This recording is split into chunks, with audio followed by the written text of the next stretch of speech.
توحید کا مرکز فلسطین میں بنایا جائے گا. دنیا کی قوموں میں ترجیح دے کر تمہارا انتخاب کیا. فلسطین اصل میں اللہ تعالیٰ کے اس فیصلے کے نتیجے میں الارض المقدسہ ہو گئی. تو وہ عبادت گاہ یہاں بنائی گئی جس کو ہیکل سلیمانی کہا جاتا ہے. ہم مکہ مدینہ کے بارے میں واقف ہیں، اللہ کے رسول وہاں پہ مبعوث ہوئے، ہمارے دینی مقدس مقامات وہاں پہ ہیں، اس کے ساتھ ہمارا تعلق، اس علاقے کے ساتھ اللہ کی خاص ہدایات کا سارا پس منظر واضح ہے. لیکن یہ فلسطین کیا ہے، یہ بیت المقدس کیا ہے، یہ قبلہ اول کیا ہے؟ کچھ تصورات ہیں ہمارے ہاں کہ یہاں پر پہلے انبیاء آئے تھے، پرانا قبلہ یہ تھا، یہود نے قبضہ کر لیا ہے، پھر صلیبی جنگیں ہوئی ہیں، اور اب ہم نے اپنے اس مقدس مقام کو ان کے چنگل سے، ان کی الغار سے چھڑوانا ہے. پہلا بنیادی سوال مجھے بتائیے، بطور مسلمان میں کھڑا ہو کے اگر دیکھتا ہوں تو یہ فلسطین میرے لیے حیثیت کیا رکھتا ہے، میرا اس سے تعلق کیا ہے، میرا دین مجھے اس بارے میں کیا بتاتا ہے؟ اس میں پہلے تو یہ سمجھنا چاہیے کہ یہ یروشلم، یہ فلسطین، یہ تاریخ میں مذہب سے کیسے متعلق ہوئے. میں کئی مرتبہ یہ بات واضح کر چکا ہوں کہ اللہ تعالیٰ نے جو نبوت کی اسکیم جاری کی اس کے دو دور ہیں. پہلا دور وہ تھا جس میں اللہ تعالیٰ یہ فرماتے ہیں کہ میں نے ہر قوم کی طرف ایک رسول بھیجا. یعنی ظاہر ہے اس وقت اقوام بھی چند ہی ہوں گی، تو جب جب وہ اقوام دنیا میں پھیلنا شروع ہوئیں تو اللہ تعالیٰ نے یہ فرمایا ہے کہ ہر قوم کی طرف ایک رسول بھیجا گیا. وَلِكُلِّ أُمَّةٍ الرَّسُولُ فَإِذَا جَاءَ رَسُولُهُمْ قُضِيَ بَيْنَهُمْ بِالْقِسْطِ وَهُمْ لَا يُظْلَمُونَ. ٹھیک، جس قوم کی طرف بھی رسول بھیجا گیا اس کے لیے عدالت لگی اور اس کا اسی دنیا میں انصاف کے ساتھ فیصلہ سنا دیا گیا. یہ ایک سنت الہی ہے. یہ قرآن مجید نے بتایا ہے کہ افراد کا محشر تو قیامت میں لگے گا، لیکن قوموں کا محشر یہی دنیا ہے. اس میں جو قومیں عام حالات میں دنیا کے اسٹیج پر نمودار ہوتی ہیں وہ بھی بچپن کے، لڑکپن کے، شباب کے مراحل سے گزرتی ہیں اور پھر حرم و شیب پر پہنچنے کے بعد ہلاکت کی نظر ہو جاتی ہیں. ٹھیک، اللہ تعالیٰ ایک ترتیب کے ساتھ قوموں کو دنیا کے اسٹیج پر یہ موقع دے رہا ہے. اس کو بطور اصول بھی بیان کیا ہے کہ تلک الایام نداولها بین الناس، یعنی اس میں ایک کے بعد دوسری قوم آتی چلی جاتی. رسولوں کی بعثت جن قوموں کی طرف ہوئی، جس طرح کہ میں نے عرض کیا ہے، ان کے لیے یہ عدالت زمین پر لگ جاتی ہے. یعنی وہی عدالت جو قیامت میں افراد کے لیے لگنی ہے وہ زمین پر قوموں کے لیے اسی دنیا میں لگ جاتی ہے. اس کے فیصلے سنائے گئے، اور وہ فیصلے ہیں جن کا قرآن حوالہ دیتا ہے مختلف موقعوں پر، جیسے عاد کے بارے میں، جیسے سمود کے بارے میں، جیسے قوم شعیب کے بارے میں، جیسے قوم لوط کے بارے میں، سیدنا ابراہیم علیہ السلام کی قوم کے بارے میں. یہ پہلا دور ہے. اس کے بعد دوسرا دور شروع ہوا نبوت کا. یہ بات سمجھ میں آتی ہے کہ قومیں جب مختلف جگہوں پر بکھری ہوئی تھیں، لوگ کچھ خانہ بدوش سے تھے، اس وقت نوعیت الگ تھی، لیکن آہستہ آہستہ دنیا ایک لحاظ سے گویا متوطن ہونا شروع ہوئی. قوم میں قبیلے بننے شروع ہوئے، اور بعد میں ہم نے دیکھا کہ بڑی سلطنتوں کی صورت بھی اختیار کر لی انہوں نے. تو یہ دور جب آنے کے قریب تھا تو سیدنا ابراہیم علیہ السلام کا انتخاب کیا گیا. یہ بتایا گیا کہ ہم نے آپ کو دنیا کی پیشوائی کے لیے منتخب کر لیا ہے. جاعلک للناس امامہ، امامت کے منصب پر. یہ امامت کیا ہے؟ یہ ظاہر ہے مذہب اور دین کے معاملے میں پیشوائی ہے، رہنمائی ہے. تو یہ انتخاب کیا گیا. انتخاب کرنے کے بعد ان کی یہ ذمہ داری لگائی گئی کہ آپ اپنی اولاد کے ایک حصے کو کنعان میں آباد کریں گے اور دوسرے حصے کو آپ جزیرہ نمائے عرب میں آباد کریں گے. ٹھیک، چنانچہ اپنی قوم پر اتمام حجت کے بعد جب وہ وہاں سے نکلے، ہجرت کی انہوں نے، اور ان کی قوم پر اللہ تعالیٰ کا عذاب آ گیا جس طرح کہ سورہ توبہ میں اس کی تصریح کی ہے، تو پھر انہوں نے اس علاقے میں آ کے اللہ کی عبادت کا وہ گھر بنایا جس کو ہم بیت اللہ کہتے ہیں یا مسجد حرام کہتے ہیں. اس کی تاریخ سے ہر مسلمان واقف ہے. اس کی تعمیر نو کی گئی، اس کی پرانی بنیادیں اٹھائی گئیں. پہلے کی تاریخ کیا تھی وہ نہیں کہا جا سکتا حتمی طور پر کہ کب ابتدا ہوئی، کن مراحل سے گزرے، لیکن اس کی تعمیر نو کی گئی، اس کی بنیادیں اٹھائی گئیں، اور جب وہ گھر تعمیر ہو گیا، وہ مسجد بن گئی، تو پھر سیدنا ابراہیم سے اللہ تعالیٰ نے یہ مطالبہ کیا کہ اب آپ اپنے بیٹے کو اس کی ذمہ داریوں کے لیے، اس کی مجاورت کے لیے وقف کر دیں۔ ٹھیک، یہ اب تولیت اسی خاندان میں رہے گی۔ اس کے ساتھ ہی قرآن مجید نے ہمیں یہ بتایا ہے کہ نبوت کی اسکیم میں جو تبدیلی کی گئی وہ یہ تھی کہ اس سے پہلے تو فرد کا انتخاب کیا جاتا تھا، یعنی جیسے خود سیدنا ابراہیم کا انتخاب ہوا، یا اس سے پہلے بہت سے دوسرے انبیاء آئے۔ اس کے بعد اب نبوت کو ذریت ابراہیم کے ساتھ خاص کر دیا گیا۔ اچھا، یعنی ہر قوم میں رسول بھیجنے کی بجائے آج سے کم و بیش 4000 سال پہلے یہ فیصلہ کیا گیا کہ اب نبوت ابراہیم کی قوم کے ساتھ خاص رہے گی، ذریت ابراہیم کے ساتھ خاص رہے گی، نبی انہی میں آئیں گے، رسول بھی انہی میں آئیں گے۔ اور اس کے ساتھ ایک اور فیصلہ یہ کیا گیا کہ یہ جو ذریت ہے اس کو دنیا میں اللہ کے دین کی شہادت کی ذمہ داری دی جائے گی۔ یعنی اب گویا استفاء یا اجتباء یا انتخاب افراد کا تو ہوتا ہی تھا، افراد کے ساتھ اب اس پوری قوم کا انتخاب بھی ہوگا۔ اچھا، یہی وہ انتخاب ہے کہ جس کے باعث ان کو وہاں سے نکالا گیا جب یہ فرعون کی غلامی میں تھے، سیدنا موسیٰ علیہ السلام ان کو نکال کے لائے، ان کی بعثت ہوئی۔ وہ یہی انتخاب ہے جس کے تقاضوں کو پورا کرنے کے لیے۔ اس کو قرآن مجید نے سورہ آل عمران میں بیان کیا ہے کہ ان اللہ اصطفیٰ آدم و نوحً و آل ابراہیم و آل عمران علی العالمین۔ ہم آدم اور نوح کو یعنی افراد کی حیثیت سے منتخب کرتے رہے ہیں، اس کے بعد ہم نے پوری آل ابراہیم کو منتخب کیا ہے، اور پھر آل عمران کا ذکر کیا سیدنا مسیح کے حوالے سے۔ تو یہ جو انتخاب ہے ایک پوری ذریت کا، ایک پوری قوم کا، ظاہر ہے کہ قوم تو کسی قوم میں فرد بن کے نہیں جائے گی، اس کے پاس ایک علاقہ ہونا چاہیے۔ تو وہ علاقہ کیا ہو، اس کے لیے یہ فیصلہ کیا گیا کہ پہلے ایک شاخ کو موقع دیا جائے گا، بنی اسرائیل۔ بنی اسرائیل کون ہیں؟ یعنی سیدنا ابراہیم علیہ السلام کے بیٹے ہیں اسحاق، اسحاق کے بیٹے ہیں یعقوب، یعقوب کے بیٹے ہیں یوسف۔ تو اسرائیل سیدنا یعقوب کا لقب ہے۔ اچھا، یعنی ان کو اسرائیل کہا گیا ہے، یعنی ابراہیم علیہ السلام کے پوتے کا لقب ہے۔ ابراہیم علیہ السلام کے پوتے کا۔ یہ چونکہ ان کی اولاد سے آگے زیادہ شیوع ہوا ہے تو اپنے آپ کو اسی وجہ سے بنی اسرائیل کہتے ہیں۔ ٹھیک، اور بنی اسرائیل ہی کے لقب سے ہم قرآن مجید میں دیکھتے ہیں کہ اللہ تعالیٰ نے ان کو خطاب کیا ہے۔ تو انتخاب تو پوری ذریت ابراہیم کا ہوا ہے، یعنی سیدنا ابراہیم کی پوری آل کا انتخاب کر لیا گیا، لیکن پھر دونوں شاخیں، تیسرے بیٹے کے معاملے میں یہ فیصلہ نہیں ہوا، وہ الگ سے آباد ہو گئے۔ اچھا، ان کے بارے میں یہ فیصلہ ہوا کہ اسحاق کی اولاد کنعان میں آباد ہوگی، یہ فلسطین کا پرانا نام ہے، اچھا، وہاں آباد ہوں گے۔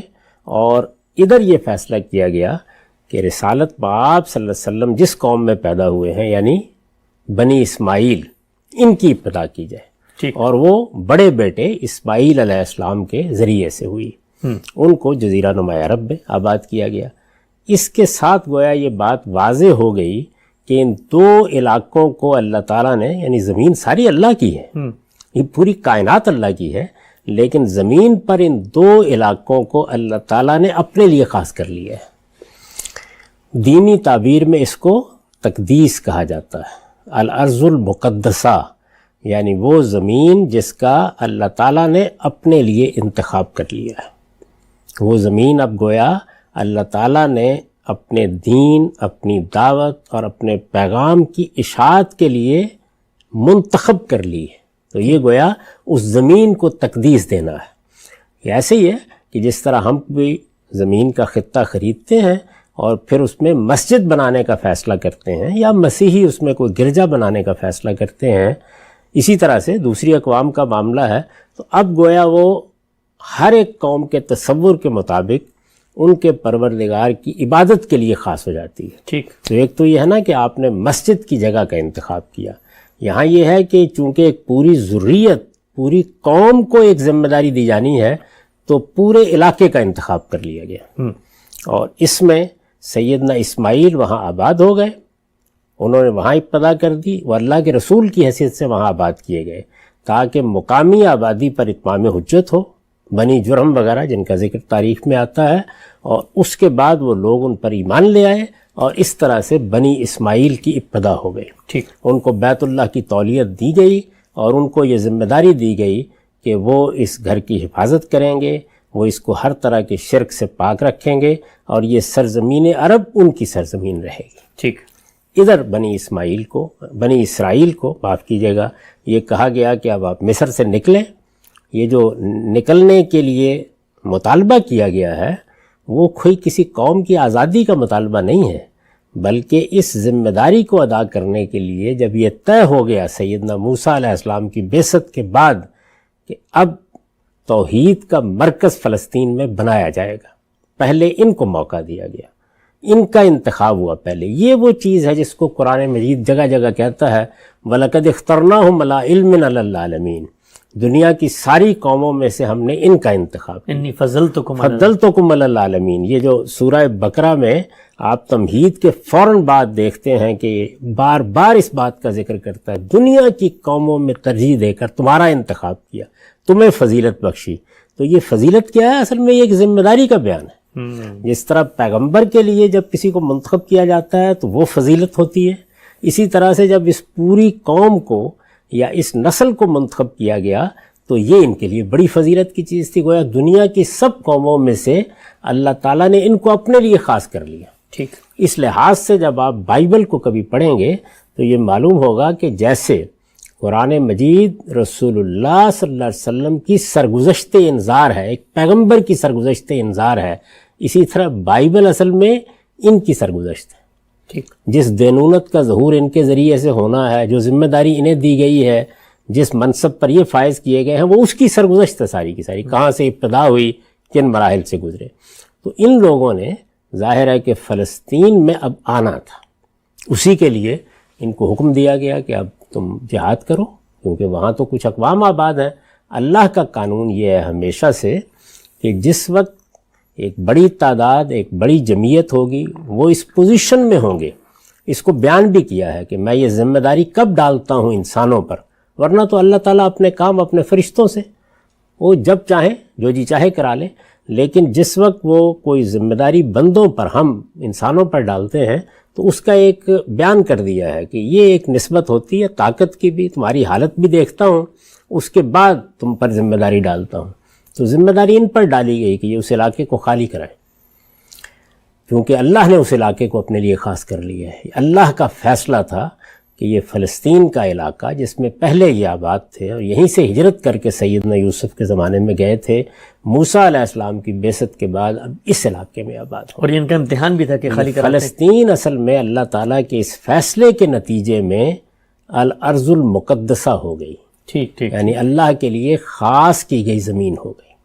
یہ اللہ نے اس کا انتخاب کر لیا، اور جس طرح کہ قرآن مجید نے اس کو بیان کیا ہے اور یہ کہا ہے کہ اب تم اس میں داخل ہو جاؤ، اللہ تمہاری مدد کرے گا۔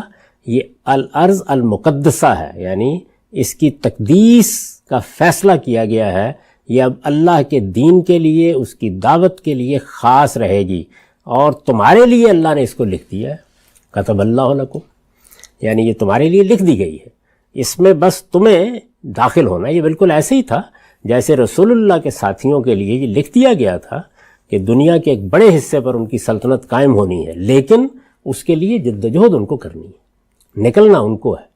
جب وہ نکلیں گے تو اللہ تعالیٰ نتائج ان کے حق میں کر دے گا۔ تو ان کے بارے میں بھی یہی فیصلہ تھا، لیکن انہوں نے کمزوری دکھائی اور یہ اس کے لیے تیار نہیں ہوئے۔ سیدنا موسیٰ علیہ السلام دنیا سے رخصت ہو گئے۔ ان کے رخصت ہونے کے بعد ان کے خلفاء کی قیادت میں پھر یہ وہاں داخل ہوئے، اور وہاں پھر بعد میں ایک لمبی تاریخ ہے جس میں ان کے اوپر بہت کچھ نشیب و فراز بھی آئے، اس محلال کے موقع بھی آئے، پھر سمع نبی کے زمانے میں ان کے لیے استقرار کے مواقع پیدا ہوئے، پھر حضرت داؤد سامنے آئے اور پھر ان کی سلطنت قائم ہوئی، اور وہ ایک بڑی سلطنت تھی۔ ابتدا تو اگرچہ طالوت سے ہوئی، پہلے ان کے ہاں کچھ قبائلی نوعیت کا نظم تھا، لیکن بعد میں پھر ساؤل جس کو کہا گیا ہے بائبل میں، اس کے بعد پھر داؤد علیہ السلام کی سلطنت، سلیمان علیہ السلام کی سلطنت. تو اس سارے عرصے کے دوران میں جو قبلے کی حیثیت تھی، پہلے مرحلے میں تو سورہ یونس میں قرآن نے بتا دیا ہے کہ سیدنا موسیٰ علیہ السلام کے اور سیدنا ہارون کے گھروں ہی کو قبلہ قرار دے دیا گیا تھا جب تک یہ مصر میں تھے. ٹھیک. نماز چونکہ دین کا ایک لازمی حصہ رہی ہے تو اس وجہ سے اس میں کسی نہ کسی جگہ کو قبلہ قرار دیا جاتا ہے. یہ قبلہ قرار دینے کا مطلب کیا ہے؟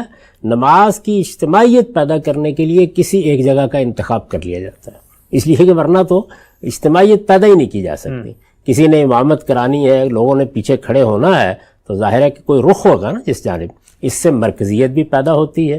اب وہ رخ کس طرف کرنا ہے؟ میں نے یہ عرض کیا ہے کہ سورہ یونس میں بتایا گیا ہے کہ جب یہ مصر میں تھے تو وہاں یہی کیا گیا. یہاں کوئی شخص یہ سوال کر سکتا ہے کہ اللہ کی عبادت کا پہلا گھر تو بیت اللہ ہے، سیدنا ابراہیم نے اس کو آباد کیا تھا، اس کی تعمیر نو کی تھی، تو وہاں مصر میں اسی کو قبلہ کیوں قرار نہیں دیا گیا؟ دیکھیے بات یہ ہے کہ بعض اوقات جب لوگوں کی ابھی ٹھیک تربیت نہیں ہوئی ہوتی یا بعض چیزیں ان کے لیے گویا قومی عصبیت کا موضوع بن گئی ہوتی ہیں، یا کسی چیز کے بارے میں کچھ اباب پیدا ہو گیا ہوتا ہے، انقباس پیدا ہو گیا ہوتا ہے، تو اس کو چھیڑا نہیں جاتا. خود رسالت مآب صلی اللہ علیہ وسلم نے اس کا سبق دیا ہمیں. یعنی آخری زمانے میں جب آپ نے دیکھا بیت اللہ کو تو فرمایا کہ یہ جو بیت اللہ کے آگے جگہ بچی ہوئی جس کو حتیم کہتے ہیں، یہ بیت اللہ کا حصہ ہے، اور ہونا یہی تھا کہ اس پوری کی پوری جگہ پر بیت اللہ کی عمارت بنائی جائے. پہلے ایسے ہی ہوتا تھا، یہ حضور نے بتایا، پہلے ایسا ہی ہوتا تھا، لیکن عمارت گر گئی. تعمیر نو کی قریش نے، ان کے پاس کچھ مسالہ، کچھ اخراجات کم پڑ گئے تو انہوں نے اتنی جگہ باہر چھوڑ دی. اسی طرح سے چونکہ وہ متولی تھے تو وہ چاہتے تھے کہ ہمارا ایک خاص مقام رہے، تو انہوں نے بیت اللہ کا دروازہ بھی ایک ہی بنایا اور دروازہ کچھ اونچا کر دیا تاکہ ہماری مرضی کے بغیر لوگ داخل نہ ہو سکیں. ہم جس کو چاہیں اندر، اب بھی یہی ہوتا ہے، ایسا نہیں ہے کہ میں آپ جائیں اور اندر چلے جائیں. تو یہ دونوں باتیں حضور نے بیان فرمائیں تو ظاہر ہے کہ یہ سوال پیدا ہوا کہ پھر ان کو ٹھیک کر دینا چاہیے. تو آپ نے فرمایا کہ تمہاری قوم کے لوگ، سیدہ عائشہ کے ساتھ یہ ساری بات ہوئی ہے، تمہاری قوم کے لوگ ابھی نئے نئے اسلام میں آئے ہیں، تو اس کا شدید اندیشہ ہے کہ یہ چیز ان کے ہاں بڑے افتراق کا باعث بن جائے گی. اگرچہ رسول اللہ بھی کریں، اگرچہ رسول اللہ بھی کریں گے. تو ظاہر ہے کہ یہ چیزیں دیکھنا ناگزیر ہوتا ہے، کیونکہ قبلہ کس کو قرار دینا یہ کوئی بڑی بات نہیں ہے. اللہ تعالیٰ نے یہ بتا دیا ہے کہ یہ محض اجتماعیت پیدا کرنے کا ایک معاملہ ہوتا ہے، اس سے کوئی قیامت نہیں آ جاتی. تو گھروں کو قبلہ قرار دیا گیا.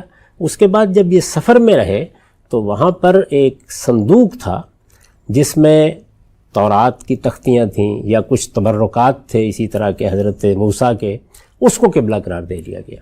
اور عام طور پر خیمہ عبادت کی حیثیت سے ذکر آتا ہے، اور اس خیمہ عبادت کو کیسے بنایا جائے، اس میں کیا کیا اہتمام کیا جائے، وہ اگر آپ دیکھیں تو اس کی تفصیلات بائبل میں نقل ہوئی ہیں، اور کوئی ایک جگہ نقل نہیں ہوئی، بڑی تفصیل کے ساتھ بیان ہوئی ہیں. اگلا مرحلہ ظاہر ہے یہی تھا کہ اب کوئی اللہ کی عبادت گاہ بنائی جائے. تو وہ عبادت گاہ یہاں بنائی گئی جس کو ہیکل سلیمانی کہا جاتا ہے. ظاہر ہے کہ اس کی جو عمارت تھی بڑی غیر معمولی بنائی گئی. یہ معلوم ہے کہ سیدنا سلیمان کی بارگاہ میں تو جنات تک کام کرتے تھے، ان کا اپنا محل انہوں نے بنایا جس کو قرآن کہتا ہے سرہم ممردم من قواریر. اور اسی طرح ہیکل کی عمارت بنائی گئی. تو عمارت کی کا جو گریجر تھا اور اس کی بڑائی تھی اور اس کی عظمت تھی، اس کے لیے لفظ ہیکل استعمال کیا، اور نہ وہ مسجد تھی جو بنائی گئی. اسی لیے قرآن مجید نے اس کو المسجد الاقصیٰ کہا ہے. تو وہ مسجد تعمیر کی گئی، بہت بڑی مسجد. اب ایک لمبے عرصے تک جب ان کا جاہ و جلال تھا اور سیدنا سلیمان کی حکومت تھی تو یہی مسجد ان کا مرکز تھا، یہی اس کا محور تھا. اس کے بارے میں بھی یہ معلوم ہوتا ہے قرائن سے کہ جب سیدنا سلیمان نے اس کو بنایا ہے، اور اس کے کچھ اثرات ہم کو بائبل میں بھی ملتے ہیں بعض جگہوں کے اوپر، بلکہ بعض محققین کا نقطہ نظر تو یہ ہے کہ سیدنا داؤد بھی اور سیدنا سلیمان بھی حج کے لیے آئے بیت اللہ میں. تو یہ کچھ قرائن، کچھ اشارات مل جاتے ہیں کہ اس کا قبلہ بھی اس طرف رکھا گیا، بیت اللہ کی طرف. لیکن بہرحال یہ مسجد بنائی گئی، اور یہ مسجد جب بنائی گئی اور بہت اہتمام سے بنائی گئی تو یہ ان کی عظمت کا بھی ایک نمونہ بن گئی. ان کے لیے مذہبی لحاظ سے بھی ایک مرکزی حیثیت اختیار کر گئی. ایک لمبے عرصے تک اس مسجد کا یہ شان شکو اسی طرح قائم بھی تھا پھر آپ کو معلوم ہے کہ بختہ نصر نے حملہ کیا، اور اس کے بعد جب انہوں نے اضمحلال اختیار کیا اور یہ اس منصب پر نہیں رہے، اس کے تقاضے پورے نہیں کر سکے، وہ چند چیزیں ہوتی ہیں جو ان سے متوقع ہیں۔ ایک یہ کہ دین کے معاملے میں یکسو ہوں، کیونکہ اللہ کی منتخب قوم ہے، جو ذمہ داری ان کو دی گئی ہے شہادت کی، اس کے تقاضے پورے کریں اور اپنے اندر وحدت قائم رکھیں۔ تو یہ چیز چونکہ ان سے مطلوب تھی، یہ اس میں جب پورے نہیں اترے تو اللہ تعالیٰ نے ان کو سزا دی، اور یہ قانون بھی تورات میں بیان ہو گیا ہے کہ اس منتخب قوم کے لیے یہی قانون تھا کہ اگر یہ کسی غلطی کا ارتکاب کریں گے، بڑے انحراف کا، دنیا ہی میں سزا دی جائے گی۔ یہ جو آپ دیکھتے ہیں کہ ایک بستی کے کنارے، ایک دریا کے کنارے ان کی ایک بستی میں، وہ کہا ہے نا قرآن مجید نے کہ جب انہوں نے مچھلیاں پکڑنے میں اللہ کے حکام کی خلاف ورزی کی تو ہم نے کس طرح سے ان کو مسخ کر کے رکھ دیا۔ تو اس طرح ان کو دنیا ہی میں سزا ملتی ہے۔ تو پہلی سزا ان کو وہ ملی، اس کا ذکر قرآن مجید نے سورہ بنی اسرائیل میں کیا ہے۔ اس کی تفصیلات ہیں، اس میں کیا ہوا، وہ ایک بڑا ہی دردناک سانحہ تھا، لیکن وہ سزا ان کو ملی، اور اس میں ہیکل کی بھی، یعنی اس مسجد کی بھی اینٹ سے اینٹ بجا دی گئی۔ اچھا، تو اللہ تعالیٰ جس وقت سزا دیتے ہیں تو یہی صورت کن لوگوں نے حملہ کیا تھا؟ بابل کی حکومت، اچھا، بختہ نصر، اس نے حملہ کیا، کسی اور دین کے ماننے والے، جس کو نبو خد نصر بھی کہتے ہیں، تو دونوں تلفظ اس کے ٹھیک ہیں۔ تو یہ جو شخصیت تھی یا بادشاہ تھا، اس نے حملہ کیا۔ اصل میں یہ علاقہ زیر نگیں آ گیا تھا، ان کے ہاں بغاوتیں ہوئیں، ایک بغاوت کے بعد دوسری ہوئی، تو جس طرح پرانے زمانے میں طریقہ ہوتا تھا، بادشاہ پھر سزا دینے کے لیے آ جاتے تھے، تو ان کو غلامی کی سزا ملی، محکومی کی، وہ لے گئے، ان کو اسیر کر کے لے گئے۔ اس کی داستان آپ کو بائبل میں ملتی ہے، یہ دانیال نبی کے زمانے میں کس طرح یہ وہاں تھے، کیا پابندیاں تھیں ان پر، نماز تک پڑھنا ممکن نہیں تھا باہر نکل کے۔ تو یہ ایک اپنی جگہ داستان ہے، اس میں ہم جائیں گے تو اس کی بہت تفصیلات ہیں، اس کو لوگ خود دیکھ سکتے ہیں۔ تو پہلی مرتبہ یہ ہوا۔ اس کے بعد اللہ تعالیٰ نے اسباب ایسے پیدا کیے، کچھ ان کے اندر رجوع پیدا ہوا، ان کے ہاں پیغمبروں کی بعثت بھی ہو رہی تھی، تو پھر ان کو لوٹنے کا موقع ملا۔ سائرس کے زمانے میں بتایا جاتا ہے جب یہ لوٹے تو دوبارہ پھر، یعنی تورات کے بھی اوراق کہیں بکھر گئے تھے، اس کو بھی دوبارہ مرتب کیا گیا، تو پھر یہ معاملہ ہوا۔ یعنی کوئی آپ سمجھیں کہ سیدنا مسیح علیہ السلام کی پیدائش سے کوئی 550 سال پہلے کم و بیش، تو دوبارہ ان کی زندگی وہاں شروع ہوئی، اور ہیکل کی بھی یہ دوسری تعمیر ہوئی، یعنی دوبارہ سے اس کو تعمیر کیا گیا۔ سیدنا مسیح علیہ السلام کے زمانے تک یہی صورتحال تھی۔ سیدنا مسیح علیہ السلام کی بعثت ہوئی، ان کی طرف سے ان پر آخری حجت تمام کی گئی، اس وقت ان کا بگاڑ بالکل انتہا کو پہنچا ہوا تھا۔ یہ سیدنا یحییٰ علیہ السلام کا سر کاٹ کے رقاصہ کے سامنے پیش کر چکے تھے۔ مسیح علیہ السلام کے بارے میں قرآن کہتا ہے کہ اللہ کے رسول کو قتل کرنے کے درپے ہو گئے، صلیب دینے کے درپے ہو گئے۔ وہ ایک اپنی جگہ دلخراش داستان ہے۔ جب حجت پوری ہو گئی تو پھر اللہ تعالیٰ نے مسیح علیہ السلام کو ان کے اندر سے نکال لیا، اور ان کے بارے میں فیصلہ ہو گیا کہ ایک مرتبہ پھر ان پر اللہ کا عذاب آئے گا، اور پھر رومیوں نے حملہ کر کے اس ساری عبادت گاہ کو بھی تہس نہس کیا۔ ان کو بھی اس کی بڑی تفصیلات ہیں، کس طریقے سے مارے گئے، کتنے ہزاروں کی تعداد میں پکڑے گئے، عورتوں کے ساتھ کیا ہوا، محکوم اور اسیر بنا کے یہ کہاں کہاں بکھیر دیے گئے۔ اچھا، تو پھر یہ دوسرا عذاب یا دوسری مرتبہ اللہ تعالیٰ کی طرف سے یہ سزا ان کو ملی، اور پھر اللہ تعالیٰ نے گویا فیصلہ سنا دیا کہ اب معاملہ ختم ہوا۔ یعنی یہ آخری موقع تھا جو دیا گیا تھا۔ اب مسیح علیہ السلام کے بعد مسیح علیہ السلام کے ماننے والے ہیں، یعنی ان سے ادنا نسبت رکھتے ہیں لوگ، جو ان کو بھی میں تمہارے اوپر بالادست رکھوں گا، اور قیامت تک یہ ہوگا۔ تو دو اعلانات کر دیے گئے، ایک یہ کہ چونکہ یہ اللہ کی منتخب قوم تھی، تو باقی قوموں کے بارے میں، رسولوں کی قوموں کے بارے میں تو یہ ہے کہ جس نسل کے ساتھ معاملہ ہوتا ہے اس پر عذاب آتا ہے اور بس معاملہ ختم ہو جاتا ہے۔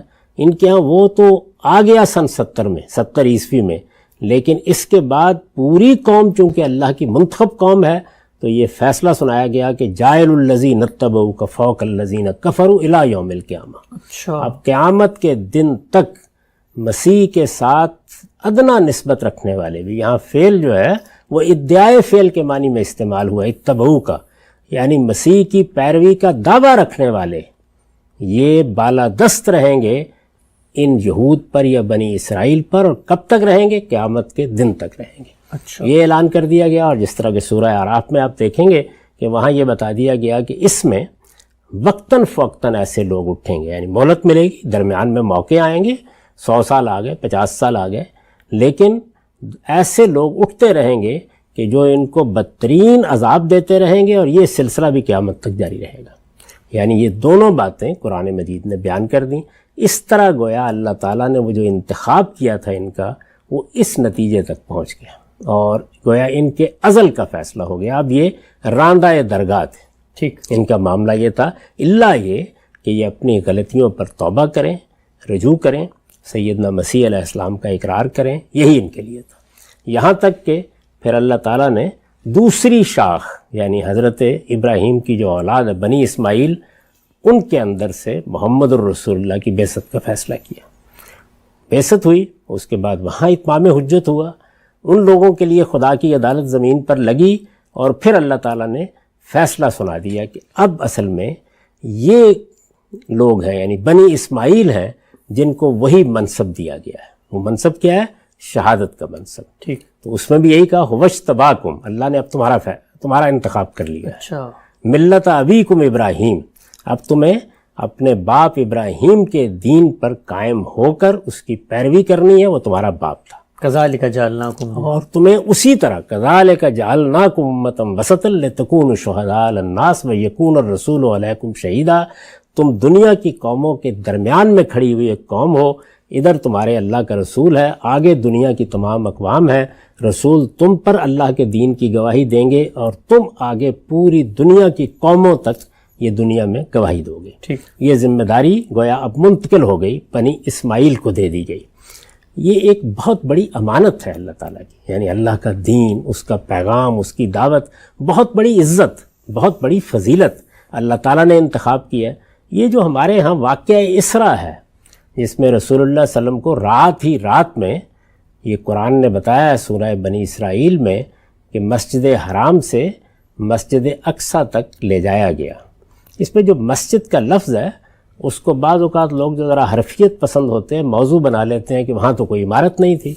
تو عمارت مسجد نہیں ہوتی، مسجد کا مطلب ہے سجدے کی جگہ، یعنی وہ علاقہ، وہ احاطہ جو ہے وہ خاص ہے، اور چونکہ ایک پیغمبر نے اس کا انتخاب کیا، اور پیغمبروں کا انتخاب اللہ کے اذن سے ہوتا ہے، تو اب قیامت تک کے لیے وہ مسجد ہے، مسجد کی جگہ ہے۔ اسی اسلوب کو سامنے رکھ کر قرآن نے اس کو المسجد الاقصیٰ کہا ہے۔ وہ ایکڑوں میں پھیلا ہوا احاطہ ہے، اگر کبھی آپ دیکھیں۔ اقصیٰ کا مطلب کہ دور کی، یعنی ظاہر ہے کہ مکے کے لحاظ سے وہ دور کی تھی، تو وہ دور کی مسجد، اور جانتے تھے لوگ اس کو، یعنی وہ عبادت گاہ، وہ سجدہ گاہ، تو وہ تو آپ ایک چبوترے کا انتخاب کر لیتے ہیں کسی بازار میں، تو وہ مسجد ہی ہوتا ہے۔ اس کے اوپر کوئی ممبر بنانے اور کوئی ستون کھڑے کرنے اور کوئی گنبد بنانے اور کوئی منار اس میں سے استوار کرنے کی ضرورت نہیں ہوتی۔ عمارت بن گئی نہیں۔ بیت اللہ کی عمارت آپ کو معلوم ہے عبداللہ بن زبیر کے زمانے میں ڈھا دی گئی تھی نئی تعمیر کے لیے، یا قریش نے ڈھائی، تو اس وقت بھی وہ بیت اللہ ہی تھا، اور اس وقت بھی یہی کہا جائے گا۔ تو یہ بات ہے جس کو سامنے رکھ کر یہ فرمایا گیا کہ وہاں تک آپ کو لے جایا گیا، اور اللہ نے اپنی بعض نشانیاں دکھائیں۔ تو وہ در حقیقت جیسے کہ ہم نے اس کو بیان کیا ہے سورہ بنی اسرائیل میں، اس بات کی تعبیر کہی ہے، یہ تمثیل تھی کہ وہ امانت جو فلسطین میں ان کے سپرد کی گئی تھی، اب اس نئی بعثت کے بعد وہ امانت اور یہ امانت سب ایک جگہ آ گئی ہے، اور وہ محمد الرسول اللہ کی ذات والا صفات ہے، اور اب یہ بنی اسماعیل ہیں جن کو قیامت تک یہ معاملہ کرنا ہے۔ تو یہ جزیرہ نما عرب کی خصوصی حیثیت ہے، اور یہ فلسطین کی خصوصی حیثیت کی تاریخ ہے۔ وہ بھی الارض المقدسہ ہے، یہ بھی الارض المقدسہ ہے۔ اس کے بارے میں بھی قانون یہی تھا کہ جب تک بنی اسرائیل وہاں رہے تو ان کی ذمہ داری تھی کہ وہاں پر کوئی کفر و شرک نہیں پنپ سکتا، اور اس کے بارے میں بھی یہی ذمہ داری ہے۔ تو یہ میں نے تھوڑا سا مختصر طور پر آپ کو بتا دیا کہ اللہ کے اس انتخاب کی نوعیت کیا تھی، اور کیوں یہ بنی اسرائیل کے حوالے سے یا فلسطین ایک شہر یا ملک کے نقطہ نظر سے اتنی اہمیت مذہبیات میں اختیار کر گیا ہے۔ گویا یہ اللہ تعالیٰ نے اپنی توحید کے مرکز کے لیے پہلا انتخاب کیا تھا پورے اس خطے کا، جیسے جزیرہ نما عرب کا انتخاب کیا، اور پھر محمد الرسول اللہ صلی اللہ علیہ وسلم کی بعثت کے بعد اس کی اس حیثیت کی تجدید کی، اور قیامت تک کے لیے مسلمانوں کو پابند کر دیا کہ لا یجتمع فیہ دینان، اب اس میں کبھی دو دین جمع نہیں ہوں گے۔ ٹھیک ہے، ہم سب بہت ہی تفصیل سے آپ نے بات بتائی۔ اب تک کی جتنی بات ہوئی ہے اس پہ میں کچھ ضمنی چیزیں آپ کے سامنے رکھنا چاہتا ہوں تاکہ اور توضیح ہو جائے۔ پہلی بات مجھے ابھی بتائیے گا کہ جس وقت ان کو معزول کر دیا گیا، وہ سبکدوش ہو گئے اور ساتھ آپ صلی اللہ علیہ وسلم اور بنی اسماعیل کو اس منصب پہ فائز کر دیا گیا، تو وہ جو کچھ زمین کی تقدیس کا معاملہ تھا، علاقے کو خاص کرنے کا معاملہ تھا، جب ایک قوم کو اس سے ہٹا دیا گیا تو عقل تو یہ کہتی ہے کہ وہ باقی سارے معاملات بھی آپ سے اب ختم ہو جانے چاہیے۔ یہ آپ نے آخر میں بھی یہ فرمایا کہ یہ وجہ ہے کہ یہ 2 زمینیں مقدس تھیں، تو یہ ان کو چارج دینے کے بعد تب بھی وہ پچھلی زمین مقدس ہی رہی؟ نہیں، معاملہ ختم ہو گیا، یعنی اللہ تعالیٰ کا عذاب نازل ہو گیا، یہ بتا دیا گیا ہے کہ اب تمہاری وہ حیثیت ہی نہیں رہی۔ جاعل الذین اتبعوک فوق الذین کفروا الی یوم القیامہ، اب تو اللہ تعالیٰ کی نگاہ التفات ان کی طرف اس وقت ہوگی۔ یہ تو اللہ کا انتخاب تھا نا، اس کا معاملہ یہ تھا کہ اللہ تعالیٰ نے سرزمین عرب سپرد کی ہے ہمارے، اب خدا نخواستہ خاکم بدہن مسلمان بھی اسی طرح کا انحراف اختیار کریں، امت مسلمہ بھی، اور اللہ چھین لے، یعنی میں پھر وہی عرض کر رہا ہوں معاذ اللہ ایسی کوئی صورت کبھی پیدا نہ ہو، لیکن اللہ تعالیٰ اس کو چھین لے تو اس کا مطلب کیا ہوگا؟ اس کا مطلب یہ ہوگا کہ عذاب کی زد میں آ گئے ہیں لوگ۔ تو اللہ تعالیٰ کی طرف سے تنبیہات تو ہوتی رہتی ہیں، لیکن ان کے بارے میں آخری فیصلہ سیدنا مسیح علیہ السلام کی بعثت کے بعد سنایا گیا۔ پہلے بھی تنبیہ کی گئی، پہلے بھی ان کے اوپر اللہ تعالیٰ کے عذاب کا تازیانہ برسا، پوری تاریخ قرآن مجید نے سورہ بنی اسرائیل میں سنائی ہے، لیکن آخری مرتبہ یہ فیصلہ کر دیا گیا کہ اب قیامت تک تم عذاب کی زد میں رہو گے، سوائے اس کے کہ تم لوٹو اور صحیح رویہ اختیار کرو۔ اس میں ظاہر ہے کہ بہت بڑی شرط ہے، سیدنا مسیح کو بھی ماننا ہوگا اور محمد الرسول اللہ کا بھی اقرار کرنا ہوگا۔ تو اگر یہ نہیں کرتے تو اب یہ معاملات ختم ہو گئے، سب کے سب اللہ تعالیٰ کی طرف سے ختم ہو گئے۔ ٹھیک، تو یہ اللہ تعالیٰ جب بھی فرماتے ہیں کہ ان ادتم ادنا اور اوفو بعہدی اوفی بعہدی، تو یہ لوٹنا ان کا کیا مطلب؟ یہ بنی اسرائیل، یہ جو فلسطین کی قوم، یہ جو کچھ آج لوگ موجود ہیں، یہود ہیں، وہ لوگ لوٹتے ہیں اور وہ کہتے ہیں کہ چلے ہم سے غلطی ہوئی، ہم ذمہ داری کو اٹھاتے ہیں، تو پھر اللہ میاں کیسے لوٹیں گے؟ وہ تو معزول کر کے الگ ہو چکے، نئی قوم آ چکی ہے۔ تو لوٹنا کیا ہے؟ لوٹنا یہی ہے کہ حضرت مسیح کو بھی مان لیں، محمد رسول اللہ کو بھی مان لیں، تو سارے مسئلے ختم ہو گیا۔ یعنی پھر لوٹنا کیا ہے؟ پھر تو وہ حصہ ہے محمد الرسول اللہ کی بعثت کے بعد بنی اسماعیل دعوت کے میدان میں کھڑے ہیں، ان کو ذمہ داری دی گئی، وہ دعوت دے رہے ہیں، یہ دعوت میں قبول کرتا ہوں، میں بھی ان کا حصہ بن جاتا ہوں، آپ قبول کرتے ہیں، آپ بھی ان کا حصہ بن جاتے ہیں، یہ قبول کریں یہ بھی ان کا حصہ بن جائیں، تو پھر وہ تو بہت بڑی بات ہے اگر یہ ہو جائے۔ یعنی اب یہ نہیں ہے کہ یہ کہے کہ ہم اللہ تعالیٰ کے ان فیصلوں کو تو مانیں گے نہیں، یعنی مسیح علیہ السلام کی بعثت کو بھی نہیں مانیں گے، محمد الرسول اللہ صلی اللہ علیہ وسلم کی بعثت کو بھی نہیں مانیں گے، تو ہم لوٹ آئے ہیں، تو کہاں لوٹے ہیں آپ؟ یعنی سارا مسئلہ کیا ہوا کہ اللہ تعالیٰ نے مسیح علیہ السلام کو بھیجا، آخری حجت تمام ہوئی، اور بجائے اس کے کہ یہ ان کی دعوت کو قبول کرتے اور ان کے سامنے اپنے آپ کو جھکا دیتے، انہوں نے کیا کیا؟ انہوں نے تو ان کے قتل کے درپے ہو کر، صلیب دینے کے درپے ہو کر سرکشی کی انتہا کر دی۔ تو اب تو ظاہر ہے کہ ازالہ کرنا پڑے گا، تو اس کی دعوت ہر وقت ان کے لیے ہے، اللہ تعالیٰ فوراً ان کے اوپر کرم فرمائیں گے، رحم فرمائیں گے۔ وہ اس قوم کے اوپر اسی وقت ہوگا نا جب یہ ادھر آ جائے گی، قبول کر لے گی اس کو۔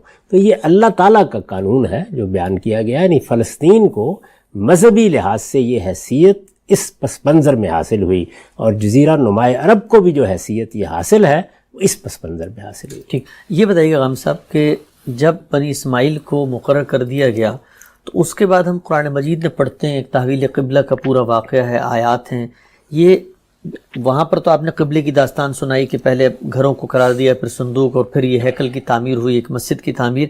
جب ان کو فائز کیا بنی اسماعیل کو، تو ان کو کیوں کہا گیا کہ آپ وہ بیت المقدس کی طرف منہ کر کے نماز پڑھیں؟ اس کا جواب دیا ہے قرآن مجید نے، یعنی اللہ تعالیٰ کے دین کو اگر آپ یعنی سنی سنائی باتوں کی بنیاد پر نہیں، اللہ کی کتاب سے سمجھیں تو اس میں 2 طرح کے احکام ہوتے ہیں، ایک وہ ہیں جو شریعت کے ابدی احکام ہیں، دوسرے ابتلاء کے احکام ہوتے ہیں، یعنی اللہ تعالیٰ آزمائش سے گزارتے ہیں۔ تو بنی اسماعیل کا معاملہ کیا تھا کہ ان کی ساری عصبیت بیت اللہ کے لیے تھی۔ اللہ تعالیٰ نے یہ بتایا کہ قبلہ کوئی چیز نہیں ہے، یہ تو ایک مسجد کو، کسی عمارت کو، کسی جگہ کو نشان کے طور پر مقرر کر دیا جاتا ہے، وہ مرکزی حیثیت اختیار کر لیتی ہے۔ اصل چیز اللہ اور اللہ کے رسول کا حکم ہے۔ کیا دیا گیا؟ یہ میں نے عرض کیا نا کہ سورہ یونس میں بتایا ہے کہ سیدنا موسیٰ علیہ السلام کی بعثت ہوئی تو ان کے گھروں کو قبلہ قرار دے دیا گیا۔ تو یہاں کیا کیا گیا کہ بنی اسماعیل کو یہ بتایا جائے کہ اصل چیز اللہ کا حکم ہے، تو ان کے لیے بیت المقدس کو یا یوں کہیے کہ ہیکل سلیمانی کو، یا ہماری تعبیر کے مطابق مسجد اقصیٰ. مسجد اقصیٰ سے مراد کوئی عمارت نہیں ہے، بلکہ وہ احاطہ جس کے اندر وہ عمارت بنائی گئی تھی، وہ اب قیامت تک کے لیے سجدہ گاہ ہے، وہ احاطہ سجدہ گاہ ہے، یہ ایکڑوں پر ہے. تو اس کو بتا دیا گیا کہ یہ قبلہ ہوگا تمہارا. تو قرآن مجید کہتا ہے کہ یہ ہم نے بنی اسماعیل کا امتحان کیا کہ اللہ کے رسول کی پیروی کرتے ہیں یا قبلے کی تاریخی بحث میں الجھ کے رہ جاتے ہیں. ہم یہ دیکھنا چاہتے تھے اس بات کو. تو ابتلا کا حکم تھا، کچھ برسوں کے لیے دیا گیا. جس وقت مسلمان مدینہ آ گئے تو اب سوال یہ تھا کہ اب تو اہل کتاب کو دعوت دی جا رہی ہے، اب ان کا امتحان مقصود تھا. اللہ تعالیٰ بالکل برابری سے امتحان کرتے ہیں. بنی اسماعیل کا امتحان یہ تھا کہ اللہ کے رسول کے حکم پر ادھر منہ کرتے ہیں یا نہیں، اور ان کا امتحان یہ تھا کہ جس کو اپنا قبلہ تم قرار دیے بیٹھے ہو، ظاہر ہے کہ ان کے یہاں بہت کچھ دین میں تبدیلیاں آ چکی تھیں، تو اب اللہ اور اللہ کے رسول کے حکم پر بیت اللہ کی طرف منہ کرتے ہو یا نہیں. تو دونوں کو امتحان سے گزارا. دو گروہ ہیں نا جو رسول اللہ کے مخاطبین ہیں اصلاً جزیرہ نما عرب میں. ایک مشرکین عرب جو آپ کی اپنی قوم کے لوگ ہیں یعنی بنی اسماعیل، اور دوسرے اہل کتاب. تو پہلے بنی اسماعیل کو ایک امتحان سے گزارا، پھر اس میں سے، اور صریح لفظوں میں بتایا ہے کہ یہ جو ہم نے کیا کس لیے کیا، تاکہ دیکھیں کہ من یتبع الرسول، کون رسول کی پیروی کرتا ہے اور کون قبلے کے تبدیلی کی بات سن کے اپنے پاؤں پر لوٹ جاتا ہے. ٹھیک. تو یہ ابتلا کا حکم تھا جو دیا گیا، یقیناً دیا گیا، اس میں کوئی شبہ ہی نہیں ہے. قرآن بالکل واضح ہے اس بات.